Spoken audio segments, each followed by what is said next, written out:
আসসালামু আলাইকুম। আপনার সাইডে কিন্তু একটা ভিডিও দেখতেছেন। এই ভিডিওটা কিসে জানেন? আমি আপনাদেরকে কিছুদিন আগে, গত 5-6 দিন আগে একটা ভিডিওর মধ্যে বলেছিলাম যে সতর্কতা আমি করেছিলাম। কিন্তু কিছু আহাম্মক আছে যেগুলো বুঝিয়ে উত্তর কমেন্ট করে, না বুঝিয়ে কমেন্ট করে। কারণ এদের কামই হচ্ছে যে এটা বুঝিয়ে করবে, না বুঝিয়ে করবে, তাদের কাজে হচ্ছে এটা। তখন আমি আপনাদেরকে বলেছিলাম যে এই যে সংযুক্ত আরব আমিরাতে আপনাদের জেব্রা ক্রসিং এর কথা, এরপরে সিগন্যালের কথা, যে সিগন্যাল লাল বাতি যখন জ্বলে আপনারা কেউ যাবেন না, জেব্রা ক্রসিং থেকে অন্য কোথাও দিয়ে আপনারা ওভারটেক করবেন না, যাবেন না, রাস্তার দিকে দিয়ে দৌড়াদৌড়ি করবেন না। 4 লাইন যে রাস্তাগুলো চলেছে হয়, হাইওয়ে যে রাস্তাগুলো আছে এগুলোর মধ্যে, এরপর যে বিভিন্ন সিগন্যাল যেগুলো চলে থাকে ওইখানে, যে মানুষ পারাবার সিগন্যাল থাকে এইগুলোর মধ্যে। তো আপনারা কিন্তু এখানে অনেকে যেগুলো কমেন্ট করেছেন যাদের যেরকম দেমাগ ওইরকমই করেছেন। এখন প্রমাণটা দেখেন। আমি এই ভিডিওর আপনাদেরকে যেটা হচ্ছে যে এই নিউজটা হচ্ছে যে গালফ নিউজ এবং খালিজ টাইম উভয় নিউজের এই ভিডিওতে আমি আপনাদেরকে এই লিঙ্কটা আমি ডিসক্রিপশন বক্সে দিয়ে দিব।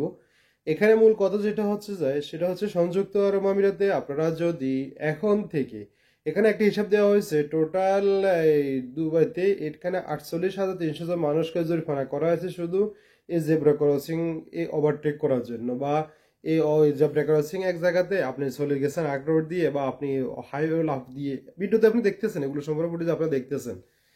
এইরকম যারা করছেন তাদের জন্য প্রায় 48,300 জনকে জরিমানা করা হয়েছে। এবং এই কাহিনীর কারণে কিন্তু প্রায় 8 থেকে 9 জন মানুষ গাড়িতে ধাক্কা খেয়েও মারা গেছেন, পড়ে গেছেন, দুর্ঘটনা কবলিত হয়েছেন, সেটা কিন্তু বলছে। এখন এটা মূল কথা হচ্ছে যায় আপনারা যারা এখন থেকে জেব্রা ক্রসিং রাখি বা লাফাক দিয়ে বা ওইটা সেটা করে যাবেন, তারা অলরেডি পুলিশকে ডিক্লেয়ার করে দেওয়া হয়েছে, ট্রাফিক পুলিশকে ডিক্লেয়ার করে দেওয়া হয়েছে, প্রত্যেকটা পুলিশকে বলা হয়েছে যদি তাদের চোখের সামনে পড়ে যায় সাথে সাথে 5,000 থেকে 10,000 দিরহাম পর্যন্ত জরিমানা, এবং কি বলা হয়েছে জেলও দিতে পারবে, কোনো সমস্যা নাই, ওভার রেটিং হয়ে গেলে জেল দিতে পারবে। আর এটা যেটা হচ্ছে যে এই 5 থেকে 10,000 দিরহাম এটা আপনাকে দিয়ে দিতে হবে। এগুলো কিন্তু আগে কিন্তু এত হার্ড ছিল না, ছিল যেগুলো ছিল 500 100 200 দিরহাম দিয়ে কিন্তু আপনাকে জরিমানা করে ছেড়ে দিত, বা অনেক টাইম দিয়েছে বিভিন্ন ক্ষেত্রগুলো মাফ করে দেওয়া হতো, আবার অনেক টাইমে এগুলো দেওয়া লাগতো।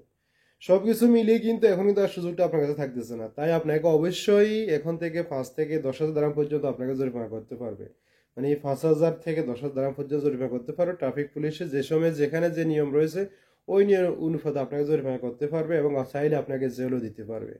তাই আপনারা যারা ইতিমধ্যে আপনাদের খামখেয়ালি মন নিয়ে চলাফেরা করেন না, খামখেয়ালি চলাটা বন্ধ করে দেন, এটা হচ্ছে সবচেয়ে বড় কথা। আর আপনারা ডিসক্রিপশন বক্সে লিঙ্ক দেওয়া আছে, এই লিঙ্কে ফুল ডিটেলস বলা আছে, গিয়ে ভিডিওর এই লিঙ্ক নিউজটা দেখে আসবেন। গালফ নিউজ এবং কি তারপর হচ্ছে যে খালিজ টাইম, দুটোটা নিউজ একসাথে করা আছে। তো ভালো থাকবেন, সুস্থ থাকবেন, আল্লাহ হাফেজ, আসসালামু আলাইকুম।